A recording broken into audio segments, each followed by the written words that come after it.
Surat ke-55 yaitu surat Al-An'am. Surat ini turun di Mekah. Istimewanya surat ini turun langsung kepada Nabi SAW dalam semalam. Padahal ini termasuk surat yang panjang.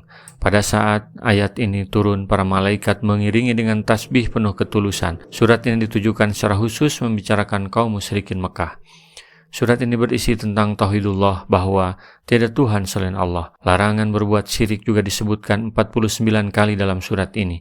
Kini kita bisa menemukan berbagai aliran kepercayaan dan keyakinan. Bahkan ada yang bertuhan, tidak bertuhan alias ateis. Maka surat ini hadir untuk meluruskan itu semua. Tauhid juga tidak cukup hanya dengan diimani tanpa diwujudkan dalam bentuk amal. Mengapa surat ini dinamakan Al-An'am? Al-An'am adalah binatang ternak yang biasa digembalakan oleh manusia dan dimakan dagingnya. Apa hubungannya dengan tauhid? Pandangan orang Arab dahulu memandang binatang ternak sebagai kekayaan pokok dan tumpuan kehidupan mereka. Mereka memperlakukan itu secara khusus. Padahal itu tidak benar dalam pandangan Allah Subhanahu wa Ta'ala. Mereka sudah mengenal nama Allah, tetapi kenapa mereka begitu alergi dengan syahadat atau kalimah tauhid? Ternyata mereka sangat memahami bahwa kalimah tauhid adalah kalimah revolusi yang merupakan pemberontakan terhadap Tuhan selain Allah yang mereka agungkan. Kalimat tauhid adalah kalimat pembebasan dari penjajahan Tuhan-Tuhan di bumi dan hanya menyembah Tuhan langit, Allah Subhanahu wa Ta'ala. Ini adalah akar untuk sebuah pohon yang akan membesar, bahkan meliputi kekuasaan dunia ini. Maka akar itu harus kuat. Halal haram adalah buah setelah adanya ketundukan hanya kepada Allah. Bagaimana mau tunduk kalau mengenal Allahnya belum? Oleh karena itu, ini adalah membangun pondasi yang mengakar ke dalam hati berupa keimanan yang kedepannya setelah di Madinah terwujud dalam sebuah komunitas kaum muslimin yang kokoh. Ini adalah perubahan, transformasi dari jahiliyah ke masyarakat Islam. Perlu waktu. Inilah manhajnya. Akidah dulu, baru hukum dan negara. Karena ini mengenai mengubah sikap, karakter, dan kebiasaan. Sehingga harus benar-benar kuat pondasi. Sehingga orang beriman akan sadar bahwa tiada kekuasaan selain kekuasaan Allah. Tiada yang patut ditaati selain Allah. Al-Quran adalah buku aplikatif yang turun sesuai kasus yang terjadi nyata di hadapan, bukan prediksi atas solusi masalah yang belum terjadi. Sifatnya tidak tergesa dan bertahap. 13 tahun itu hanya untuk memahamkan akidah tauhid. Al-Quran ini hebat, tetapi ketika orang belum mengenalnya, ia bisa menjauh karena isu yang tidak benarnya tentang Al-Quran yang juga tentang tauhid. Mereka menjauh dari Islam karena tidak mengenal Islam. Ini yang tidak dikehendaki dalam perjuangan menegakkan risalah ini. Terkadang sebuah revolusi atau perubahan gagal sebelum menang. Tidak demikian dengan Islam. Allah membimbing Rasulnya melalui Al-Quran ini, sehingga ketika Futuh Mekah terjadi, tidak ada pertumpahan darah berarti. Ketika hukum ditegakkan, mereka menerimanya dengan penuh kesadaran. Ini karena dasar kesadaran itu sudah dibangun, yaitu syahadat yang isinya tauhidullah. Surat ini mengandung bantahan terhadap paham ateisme dan materialisme. Menariknya, mayoritas ayat dalam surat ini dimulai dengan dua kalimat kul atau katakan, dan huwa atau dia. Kenapa demikian? Huwa cenderung ketika berbicara tentang kekuasaan Allah, sedangkan kul berisi arahan kepada Nabi SAW untuk mematahkan hujah orang-orang kafir. Ayat-ayat tersebut seolah berkata, rasakan dan renungkan dalam dirimu, siapakah yang maha kuasa, hingga hatimu dipenuhi oleh rasa cintanya. Oleh karena itu, berangkatlah untuk menghadapi siapa saja yang meragukan keimanan atas keesaan dan keagungannya. Kalau diperhatikan setelah kata kul selalu diikuti kata huwa, seolah-olah ia berkata, renungkan siapakah Allah, kemudian bergerak dan katakan, dialah Allah, mohon kepadanya dan hadapi orang yang menyekutukan sesuatu dengannya.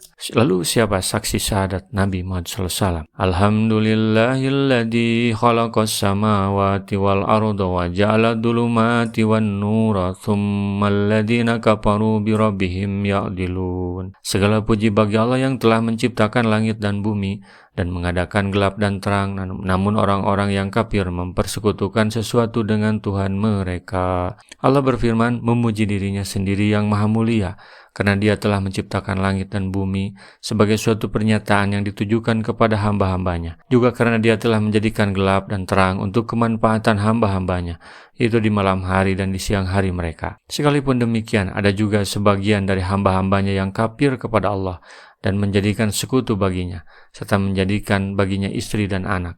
Maha tinggi Allah dari semuanya itu dengan ketinggian yang setinggi-tingginya. Ini sebenarnya aneh. Orang dengan jelas dapat melihat langit dan bumi, melihat pula gelap dan terang. Semua itu ciptaan Allah. Harusnya mereka bergetar hatinya sebagaimana orang-orang beriman. Walladzi khalaqakum min tinin tsumma qada ajalan wa ajalun musamma indahu tsumma antum tamtarun. Dialah yang menciptakan kalian dari tanah, sesudah itu ditentukannya ajal kematian kalian, dan ada lagi satu ajal yang ditentukan untuk berbangkit, yang ada pada sisinya yang dia sendirilah mengetahuinya, kemudian kalian masih ragu-ragu tentang berbangkit itu. yakni bapa mereka semua, yaitu Nabi Adam. Dialah asal mereka dan darinya mereka keluar, lalu menyebar ke timur dan barat. Manusia ya kita semua, lihatlah ke dalam diri kita, hidup kemudian akan bertemu ajal atau kematian, dan ajal kedua nanti saat kebangkitan dari kubur. Anehnya, manusia masih ragu tentang kuasa Allah untuk membangkitkan kembali manusia, padahal Allah yang menciptakan manusia pertama sangat mudah menciptakan yang kedua. Wa wallahu fis samawati wa fil ardh ya'lamu sirrakum wa jahrakum wa ya'lamu ma taksibun. Dan dialah Allah yang disembah baik di langit maupun di bumi. Dia mengetahui apa yang kalian rahasiakan dan apa yang kalian lahirkan, dan mengetahui pula apa yang kalian usahakan. Inilah Allah yang menciptakan langit dan bumi, kemudian mereka semua tunduk kepada Allah. Allah Tuhan langit dan bumi. Adakah orang yang bisa menawar ketika mau dilahirkan? Misalnya ingin terlahir dengan hidung mancung? Tidak ada. Semuanya Allah yang mengatur. Adakah yang mampu mendatangkan hujan saat musim kemarau dengan meminta kepada langit? Tidak ada, kecuali Allah yang menundukkan awan yang ada di langit untuk jadi hujan. Karena Allah yang menciptakan kita, maka Allah mengetahui segala rahasia kita, apalagi yang nampak oleh mata. Allah mengetahui semua amal perbuatan kita, yang baik dan yang buruknya. Kufar Quraisy katanya mengenal dan percaya kepada Allah, tetapi tingkah laku mereka tidak mau diatur dan tunduk kepada hukum Allah. Inilah masalah dan pembedanya. Tidak cukup mengaku bertauhid, marifat kepada Allah, tetapi amal perbuatan tidak sesuai dengan petunjuk dari Allah. Allah mengetahui dari perbuatan mereka kalau mereka itu sebenarnya bohong tentang pengakuannya bahwa mereka menyembah Allah. Akar keyakinan tentang kekuasaan Allah ini terkadang terlihat kabur karena adanya orang-orang mengaku pembela Islam, tetapi hakikatnya mereka boneka setan untuk menyilaukan mata kaum muslimin. Orang-orang ini membawa bendera Islam, baju Islam, organisasi Islam, tetapi tingkah lakunya menghalalkan yang diharamkan oleh Allah. Karena sebenarnya di belakang mereka ada orang-orang yang anti Tuhan, ateis, komunis, Zionis, dan misionaris. Maka fitrah manusia tidak akan bisa ditipu dengan strategi ini. Pada waktunya kedok mereka akan terbuka dan Islam akan jaya. Rasulullah SAW bersabda, baligu anni walau ayatan, sampaikan dariku meskipun satu ayat. Mari kita sebarkan jalan kebahagiaan dengan like, share, dan subscribe channel ini.